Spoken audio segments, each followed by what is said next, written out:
Coming up on 5 Minute News.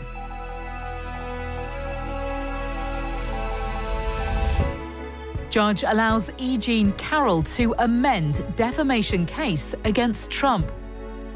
US drug overdose deaths top 109,000 in the past year. And thousands evacuated as India and Pakistan brace for Cyclone Biparjoy. It's Thursday, June 15. I'm Santa Templeton. A federal judge on Tuesday granted a motion by E Jean Carroll to file an amended defamation suit against former President Donald Trump, now seeking at least $10 million. Carroll made the motion for an amended complaint after Trump called her a whack job the day after she won a $5 million judgment against him in a different civil case that alleged sexual abuse and defamation. US District Judge Lewis Kaplan granted the motion on Tuesday, the same day Trump pleaded not guilty in Florida to federal charges regarding classified documents. The pending defamation case goes back to 2019, when Carroll, a writer, publicly accused Trump, who was president at the time. A jury reached the civil verdict and the $5 million judgment last month in a case Carroll filed about comments Trump made as a private citizen. Carroll said Trump raped her in the dressing room of a Bergdorf Goodman department store near his Fifth Avenue home in New York City in 1995 or 96. Last month, a New York jury found Trump liable for sexually abusing her and for defamation, but it did not find that the evidence showed Trump raped her. Trump spokesperson Alina Habba said her team does not think Carroll should have been able to amend the defamation complaint. We maintain that she should not be permitted to retroactively change her legal theory at the 11th hour to avoid the consequences of an adverse finding against her, she said in a statement. Carroll went public with the allegations against Trump in her 2019 book, What Do We Need Men For? A Modest Proposal.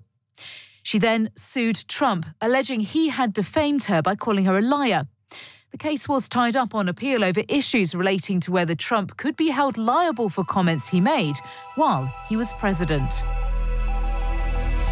Latest figures show more than 109,000 Americans died from drug overdoses in the 12 months to January 2023. It's a slight increase from the previous year, according to provisional data just released from the US Centers for Disease Control and Prevention. The figure is up 0.7% from the overdoses recorded in the 12-month period ending January 2022, according to US data.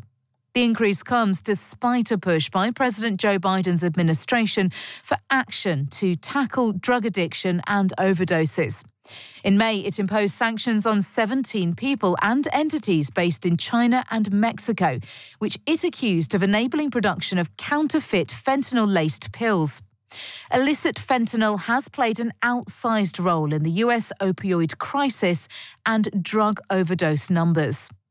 The US drug overdose death toll crossed the 100,000 mark for the first time in 2021 as the COVID pandemic disrupted medical care and increased mental health problems. The effect was exacerbated by the widespread availability of lethal drugs such as fentanyl, which is 50 times stronger than heroin and increasingly mixed in with other illegal drugs. During the pandemic, rates of mental illness, depression and anxiety went up dramatically, and people increasingly began to switch to substances, said Tom Britton, CEO of American Addiction Centers.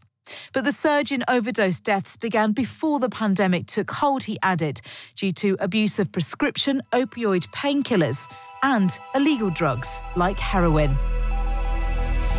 Tens of thousands of people are being evacuated as India and Pakistan brace for the impact of Cyclone Biparjoy, which is expected to make landfall in densely populated areas across the subcontinent, putting millions of lives at risk. Biparjoy has been churning across the northeastern Arabian Sea, heading towards southern Pakistan and western India since late last week, with winds of 160 kilometres per hour and gusts of up to 195 kilometres per hour. It has weakened slightly since Tuesday, sustaining winds of 150 kilometres per hour, equivalent to a Category 1 hurricane. Landfall is expected on Thursday afternoon local time, bringing the triple threat of heavy rain, damaging winds and coastal storm surges across the region, according to experts in India. Mass evacuations have started in Pakistan's Sindh province, with around 60,000 people sent to temporary shelters, according to local authorities. Plumes of dust have engulfed some parts of the province, reducing visibility and impacting the breathing of many. The provincial capital, Karachi, Pakistan's largest city, with a population of 22 million, has shut malls and businesses along the coastline. I have never seen winds like this in my life in my village before. People are very afraid, said Leela Ramkoli, a Sindh resident from the Badin district. In India's Gujarat state, around 45,000 people have been evacuated from coastal areas. Officials said livestock have also been moved to higher ground, with some schools ordered to shut and fishing suspended. Heavy rainfall warnings are in place across large regions where total rainfall may reach 10 inches, leading to flash flooding and landslides. Cyclone Biparjoy comes less than a year after record monsoon rain and melting glaciers devastated large regions of Pakistan, claiming the lives of nearly 1,600 people. You can subscribe to 5 Minute News on YouTube with your preferred podcast app. Ask your smart speaker or enable 5 Minute News as your Amazon Alexa flash briefing skill. Subscribe, rate and review online at 5minute.news. 5 Minute News is an Evergreen podcast covering politics, inequality, health and climate, delivering independent, unbiased and essential world news daily.